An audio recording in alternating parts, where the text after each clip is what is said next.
Good morning, students. Welcome to Pole Science class. Today we are going to discuss our next very important topic. ASEAN means Association of Southeast Asian Nation. It's very important topic. So first of all, look at the flag of ASEAN.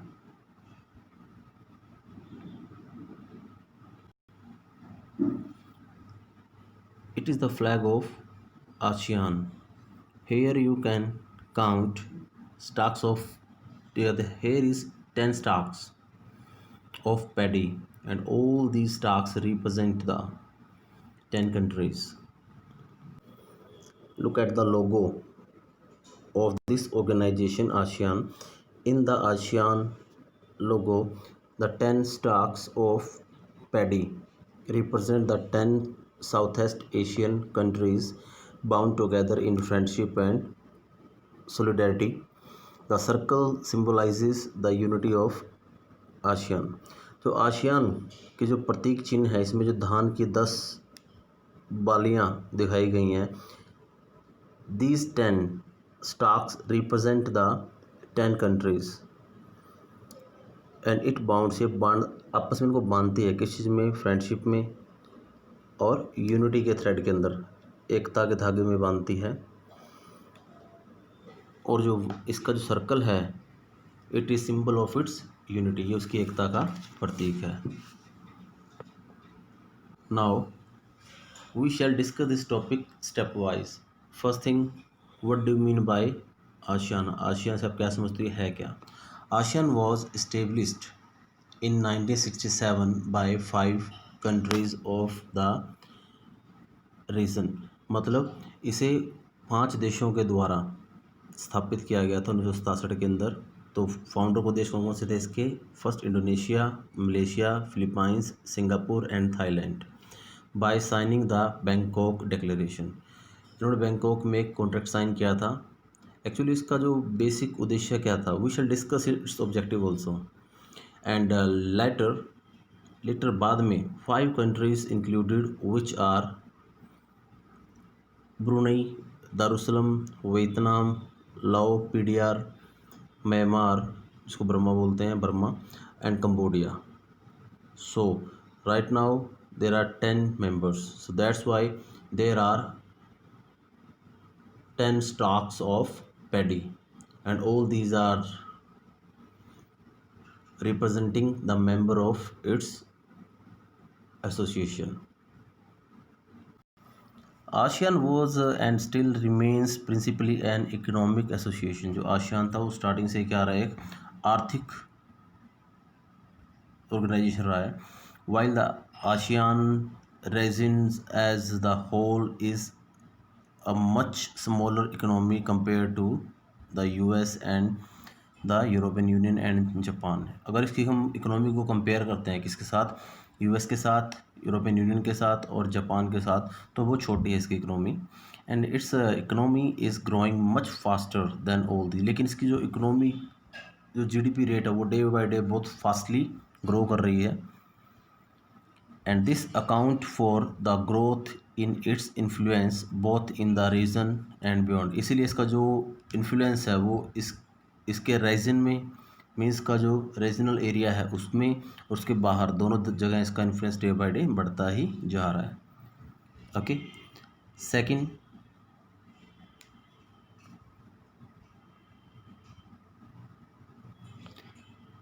Objective क्या कहते हैं इसके? First object क्या था इसका?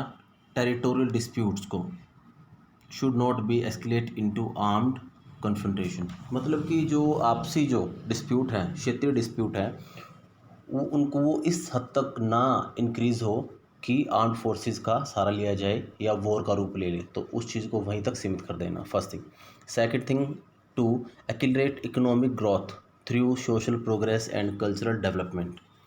Means cultural development और social progress के द्वारा इकोनॉमिक ग्रोथ को भी रैपिडली इंक्रीज़ करना. Third thing, to promote regional peace and stability. मतलब क्षेत्र के अंदर क्षेत्रीय शांति व्यवस्था को बनाए रखना, मेंटेन करना और उसकी स्थापना करना. Fourth, to create free trade area for investment labour and services. इन्होंने this organisation initiate a policy, FTA means free trade area, free trade association. इसमें मतलब फ्री ऑफ कॉस्ट जो बाहर के देशों की जो कंपनियां थी वो इसके अंदर आगे अपनी फैक्ट्रीज कंपनी सेटअप कर सकती थी जो बाहर के देश थे, जिससे यहाँ के लोगों को रोज़गार मिल सके, इन 10 कंट्रीज़ के लोगों को। Okay, so US and China have already signed FTA with ASEAN. So बाद में USA और चाइना ने भी इस चीज़ के ऊपर साइन कर चुके थे, FTA डॉक्यूमेंट के ऊपर। India signed with 2 countries like Singapore and Thailand.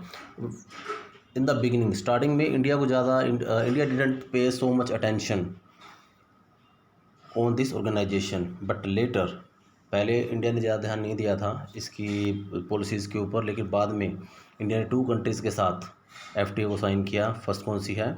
Singapore, and second कौन सी है? थाईलैंड।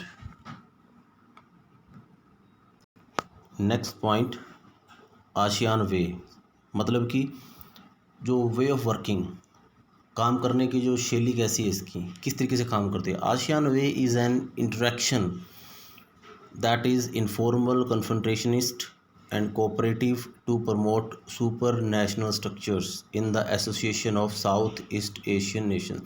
इसका जो पॉलिसी क्या है, एक वे क्या है, मतलब पोलाइटली हर मुद्दे को डील करना, और कन्फ्रंटेशंस को मतलब वॉर की स्थिति से बचना, डिस्प्यूट्स को अवॉइड करना, if there is any dispute then try to sort it out with peace policy.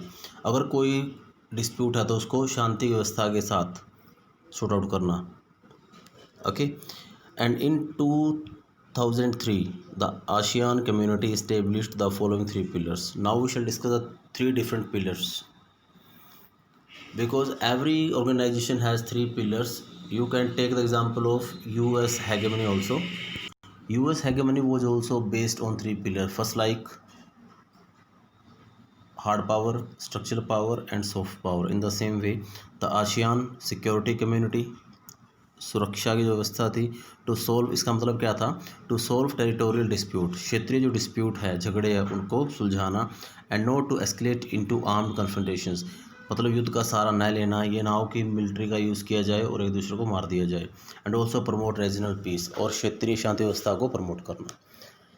Second क्या था, आसियान इकोनॉमिक कम्युनिटी, जो उसकी जो आर्थिक जो इकोनॉमिक ब्रांच है, उसका पर्पज़ क्या था, common market for ASEAN countries and produce goods, मतलब जितने मेंबर्स हैं आसियान कंट्रीज़ के, उन सब के लिए क्या करना, एक कॉमन मार्केट प्रोवाइड करना, like FTA, and produce goods.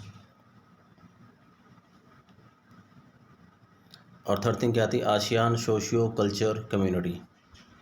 इसका मेन पर्पज़ क्या था, main motive to ASEAN is to increase social progress, मतलब सामाजिक विकास, एंड कल्चरल डेवलपमेंट, और सांस्कृतिक विकास भी होना चाहिए। ये इसकी वे शैली थी वर्क करने की। It is the way of working of ASEAN, because if you will criticise other organisations then and your level is not so much, आपका लेवल इतना बड़ा भी नहीं है, and after that you are criticising, then very soon you will find yourself invisible, distinct, इससे आप क्या जल्दी आप विलुप्त हो जाओगे। तो आसियान की पॉलिसी बड़ी सॉफ्ट पॉलिसी थी, उन्होंने सॉफ्ट पॉलिसी पे वर्क किया, और जिससे क्या हुआ, its popularity was increasing day by day. Even America and China both were influenced by the policy of ASEAN. Now come to next point, vision, ASEAN vision 2020 का इसके जो पॉलिसीज़ का विज़न क्या है, पर्पज़ क्या था, वो मेन मोटो क्या था इसका।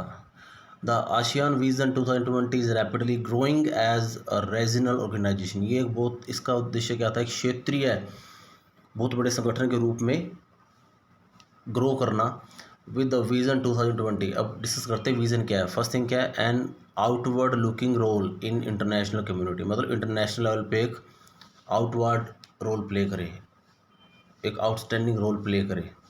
एक मोटिवेशनल रोल प्ले करे।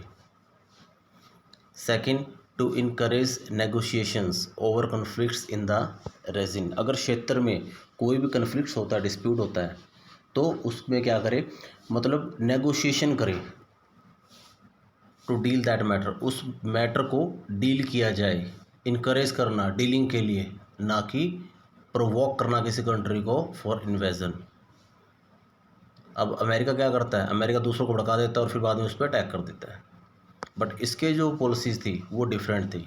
मतलब ये मोटिवेट करता है कंट्रीज़ को कि अगर कहीं पे डिस्प्यूट हो जाता है दो कंट्रीज़ के बीच में, then we should negotiate that matter and try to avert the confrontation situation, मतलब वॉर की स्थिति को टाला जाए।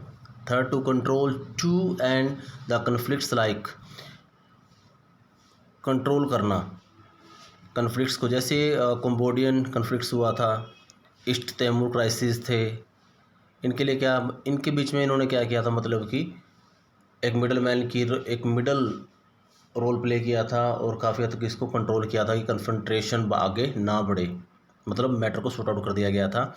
और side by side annual discussion on east Asian corporation through meetings, और मीटिंग्स के द्वारा आपस में कोऑपरेशन के लिए डिमांड की जाती है, डिस्कशन किए जाते हैं जो रीजनल इश्यूज़ हैं। Okay, so dear students, this was the topic of ASEAN. We have discussed in this topic, first of all, what do you mean by ASEAN?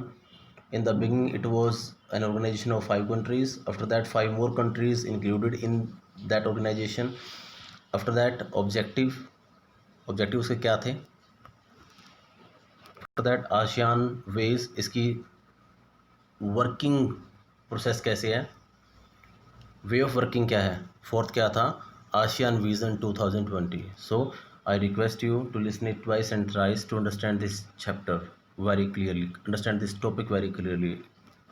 Till then, thanks and have a nice day.